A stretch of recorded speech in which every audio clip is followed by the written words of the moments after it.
There Okay. you are. And can you hear me too? I can hear you and see you. Yes.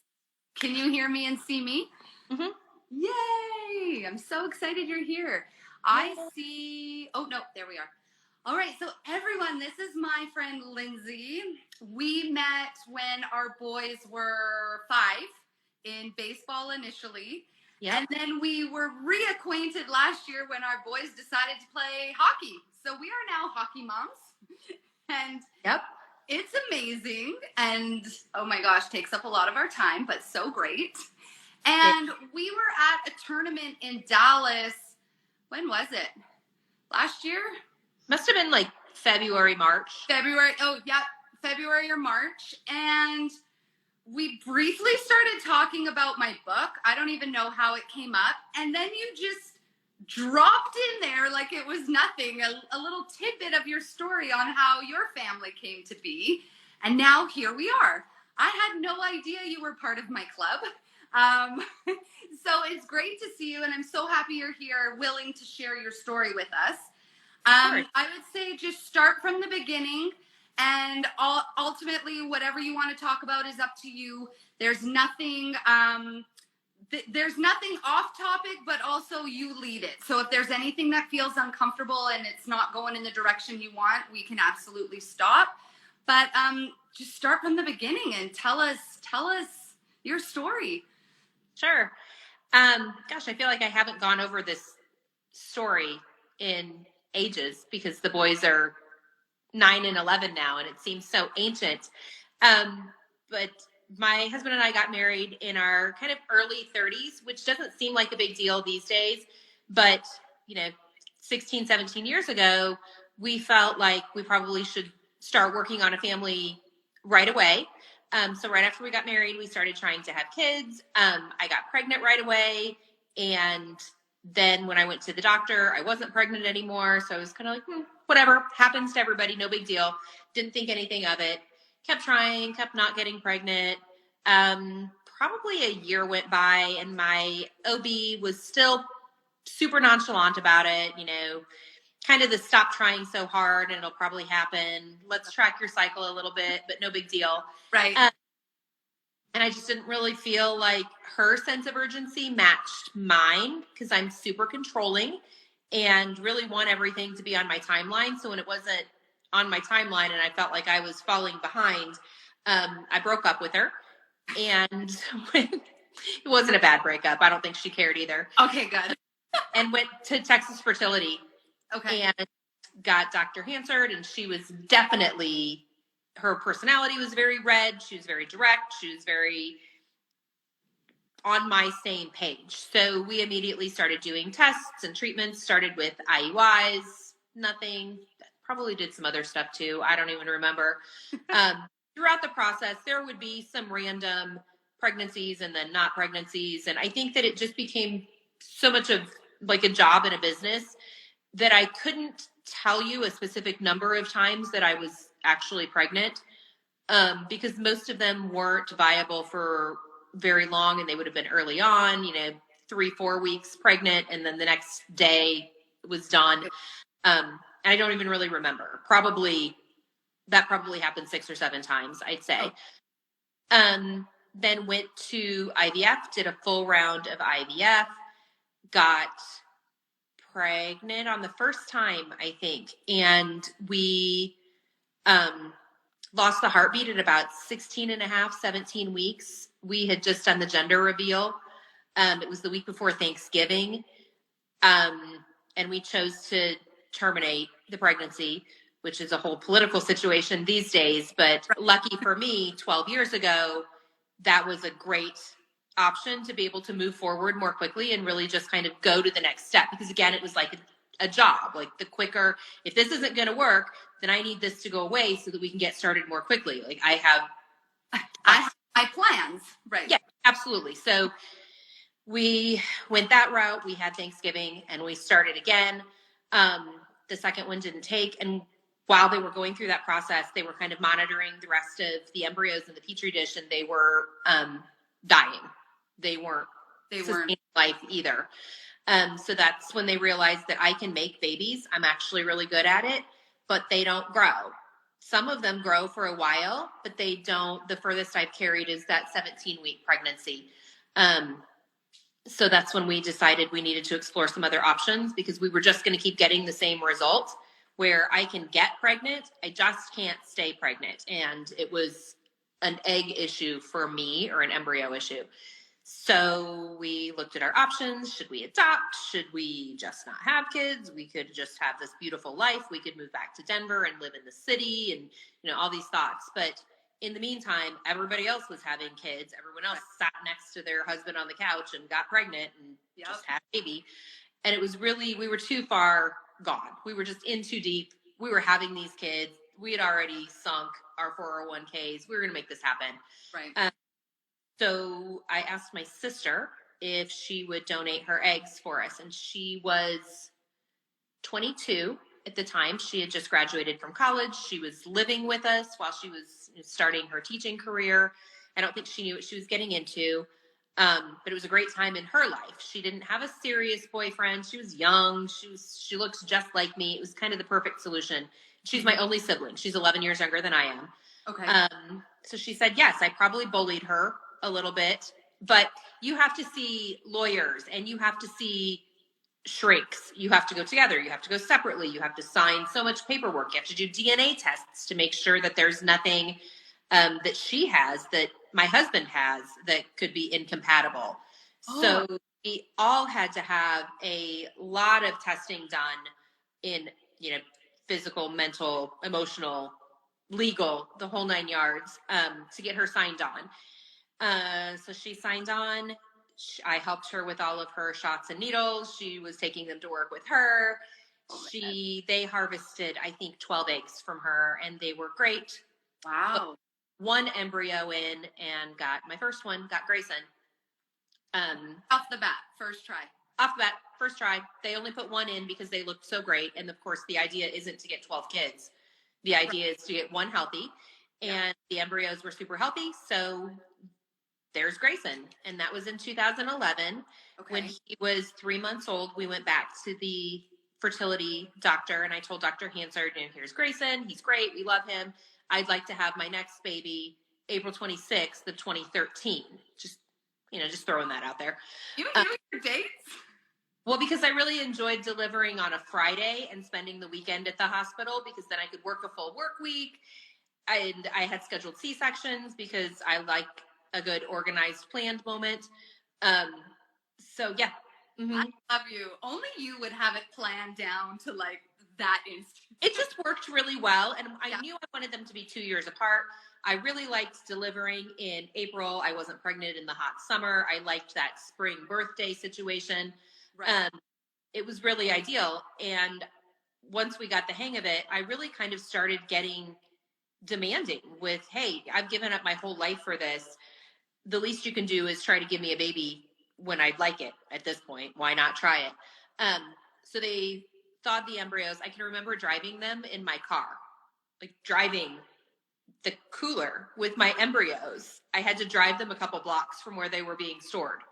No way. Because the transportation guy was busy or something, and they needed them, like, there's a sense of urgency. And so they said it would actually be faster if you picked them up. And so I took all my kids with me over to the... Wow. Yeah, it was super fun. And they put 2 in the second time just because they had been frozen and thawed, so they could be compromised. And I got pregnant with twins, had them both, and lost the twin at probably 12 or 13 weeks along.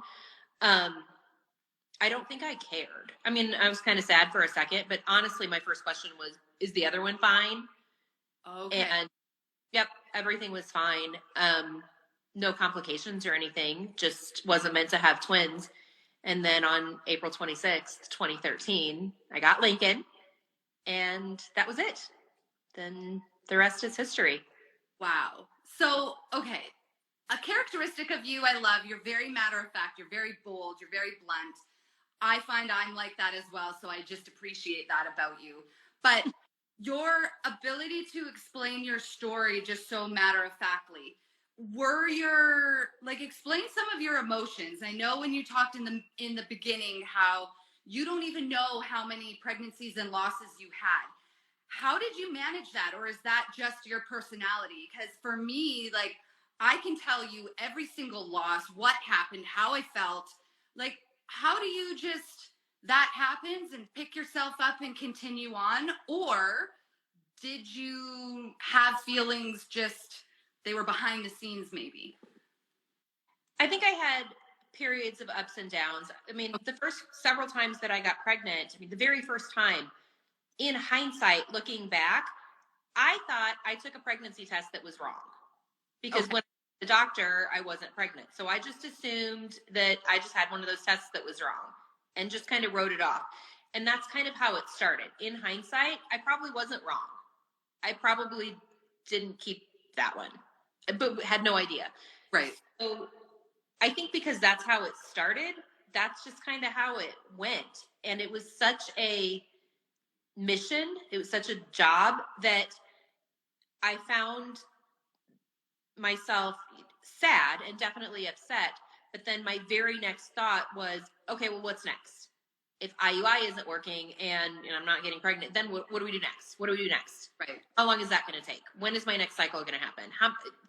Just very trying to keep it all planned and organized. And I think that's probably what kept me sane too, was that I wasn't, I guess as I was super emotionally invested, but I just didn't really take the time to sit and think about it because I still had a mission to accomplish and I was going to make that happen. And there were still options. As long as there were options on the line, then we had something else to try. I think if we had gone beyond using my sister's eggs and that hadn't worked, it probably would have hit me much harder because I would have been at a stopping point where we say, are we going to adopt or are we going to not have kids? But as long as there was an option on the table for us, I just want to keep going and not waste any time to get to that. I mean, I had a few moments of shittiness that's super crappy to tell everyone you're pregnant and then have to tell them that you're not.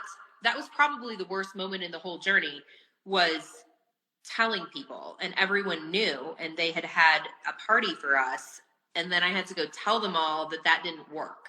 That was probably the hardest part of the journey. And then I just didn't tell anybody after that until I was pretty chubby. And that it kind of robbed us of that. We had it and it was our first baby and everybody knew. I've always been super open about our journey. So all of my friends and family had always known what our process was and where we were in that process. Right. I think I was just embarrassed that we didn't get there. But quickly, I mean, I feel like it was a week and a half after that happened that I was back getting my blood tests done for the next round and figuring out what our next step was. So I can appreciate what you're saying. Like, this is my plan. And if I'm at this stage and it didn't work, then here's where I go next. And here's where I go next. Because I was very similar in our whole journey. I always had the next plan until we didn't. And that's when I randomly got pregnant with Arissa. So now I didn't realize, this is the first time I knew that you had a loss at 16, you said 16 and a half weeks. Mm-hmm. I'm just sitting here amazed at your growth and your mindset, because I have been talking about Ashton a lot, who we lost at 17 and a half weeks.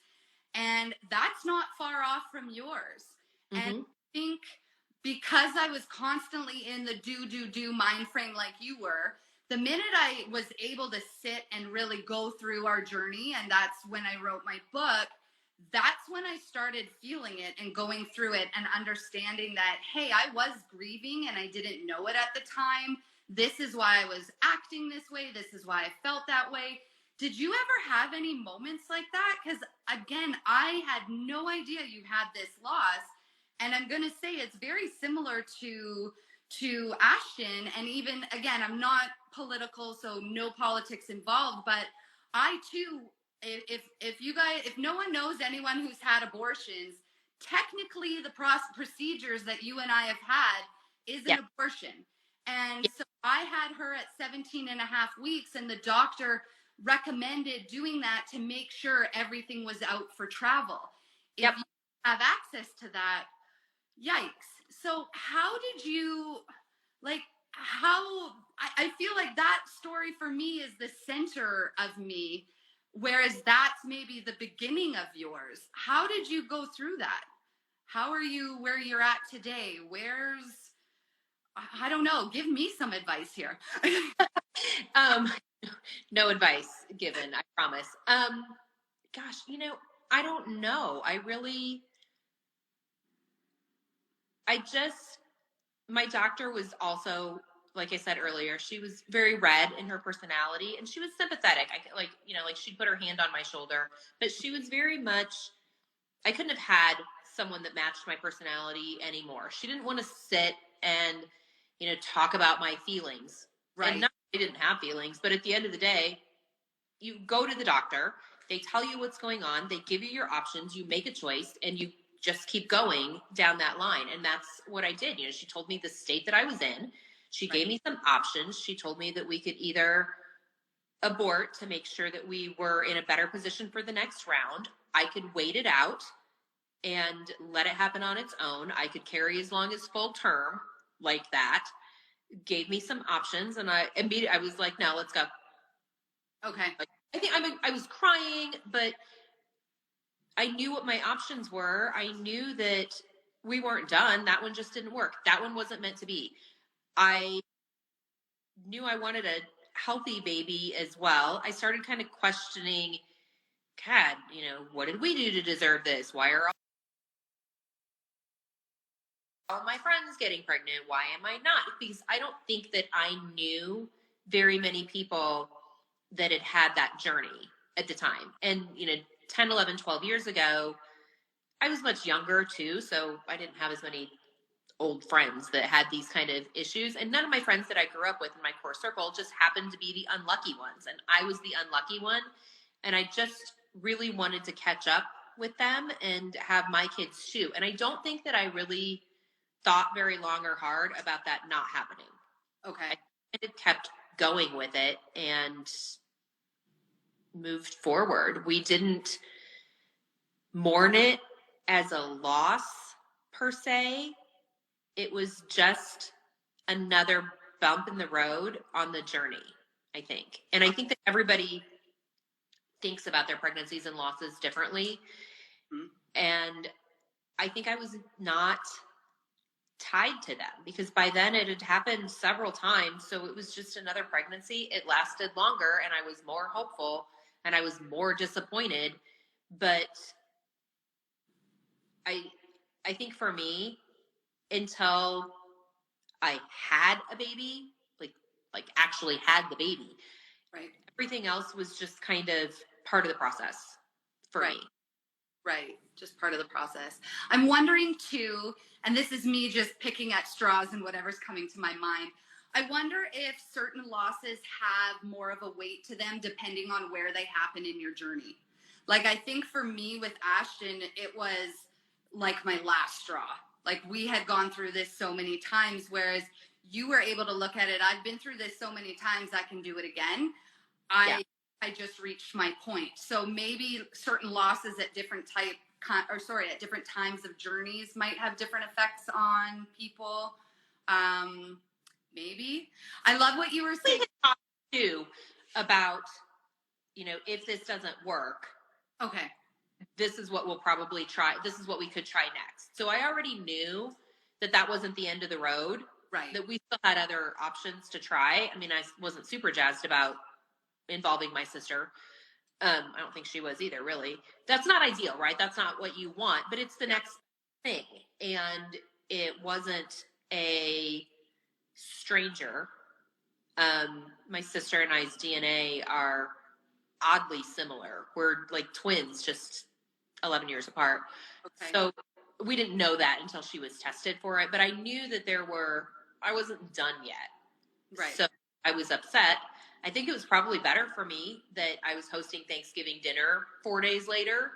And so I kind of had a reason to get it together, move it forward, and then make this happen. Yeah. The part that you talked about when you felt embarrassed after the loss, or you didn't when you were pregnant, you didn't tell anybody. Again, I resonate with that too. When we were pregnant with Arissa, our birth announcement was her in our arms. And unless you saw me in person, you would never have known. Any Facebook post was always shoulders up. So why do you think we feel that way, but yet we're in a society where we're supposed to keep all of this a secret? Now we're opening up more. What made you feel you needed to keep that a secret? What made me feel I needed to keep that a secret? Why is that even a direction we go in? I mean, obviously, rookie mistake the first time I did it, and I learned my lesson, right?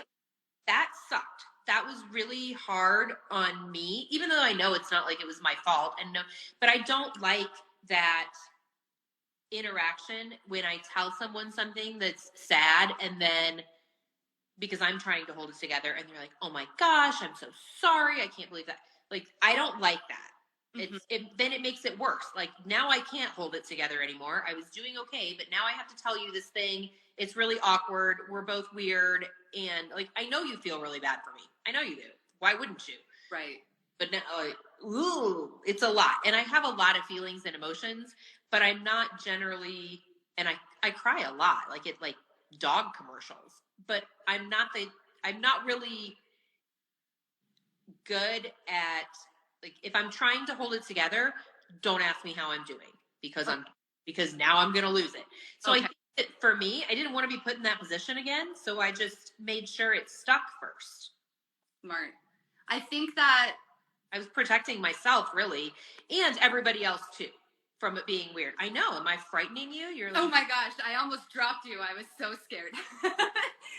No, I think I just had an aha moment that you're right. I think I was just for sure protecting myself like you were protecting. And you touched on it a bit too. I didn't want to let people down because I know our journey not only affected us, but like our families, because they were in the know. And I just didn't want anyone to have another letdown because we have gone through it so much. Mm-hmm. Okay, so talking about your sister, I love that she stepped up for you. I'm going to shout out to my sister, Jana. I love you. When I was going through it, my sister flat out was like, I can't surrogate for you. Because we had talked about maybe her surrogating for us. And she was like, I can't. This was after we had already had Anson. So she was like, if you didn't have a baby, I would, but I can't do this. And yeah, I was disappointed, but looking back, I'm so glad she knew boundaries for herself. And in all honesty, my sister sucked at being pregnant. Like, she was so sick all the time. Like, it just wouldn't appeal to her to do that. So how did you have that conversation with your sister? What did the support look like for anyone going through a similar situation where they need an outside support to come in to help? What is some advice or tips, or what can you offer there? So my sister and I were 11 years apart, and there's nobody in between us. Our parents just waited a really long time. So I have always been super controlling, super, like, I run the show, and she's a pushover. Okay. I love her. If she's watching, sorry. But she knows. I knew before I ever asked her that she would do this for me. Oh, okay. There's no way on the face of the earth that if I went to her and said, hey, Dana, I would love to have a baby that is genetically linked to me, and you are my only option for that. Is that what you said? Kind of. She knew. She lived with me. She saw everything. She knew ahead of time. Like, she had seen me giving myself shots. She had seen the miscarriages. She was at Thanksgiving dinner. She knew. Right. I don't think that it had dawned on her that I was going to come to her. But, I mean, I sat down with her and just said, look, this is where we're at. It turns out my eggs don't make babies that live for very long. Mm-hmm. And when I first talked to her about it, I think that she thought that I was going to ask her to be a surrogate. But that wasn't the problem. I was super fortunate. That wasn't my issue. I am great at carrying babies. I'm just not good at making eggs that stick around. That was my issue. So I think that for her, it was intriguing that she was being asked to give her eggs as opposed to carry a baby. That's actually a lot less of a commitment. It's really difficult up front, but then your job's kind of done. So I think I remember her only hesitation was that those babies would then actually be hers and my husband's. Technically speaking, my kids belong to my sister and my husband. Right. True story. There's just not really any arguing with that. That's a true statement. And I think that once she figured that out, she kind of was like, ooh, that's like, what if I come over for Christmas one year and I feel like they're like my kids? And I'm like, I don't know. Can you live with that? If it means helping me have kids, if you can't, just tell me so that we can, like, I'm just very black and white. Yeah. I can't myself. And I remember the psychiatrist even saying that she felt like Dana was being bullied a little. And I'm like, oh, okay. Well, she is. She is. I would tell you, this is just what I do. But she didn't ever really hesitate. She just kind of talked it through a little bit and then was never complained. Shots aren't her thing. I can remember going to one of the blood draws with her. I went to everything with her. I remember going to one of the blood draws with her, and they were going to take like 8 vials or something, and she passed out before they even came in with the needle because it was just that's what she does. But I know that, so we just went through it together. I can remember after they harvested the eggs, she was super sore. She struggled a lot, just physically, but never had any regrets. Never was like, man, I wish I hadn't done that. Nothing. And has also never, those feelings that she was afraid of with my kids have never come to fruition. She's always felt like Aunt Dana. It doesn't worry her. One of my kids is me, not her. And the other one is my husband. Okay. So they've gotten some traits from her, and we definitely nail her for it. They have horrible vision, blind as bats. So does she.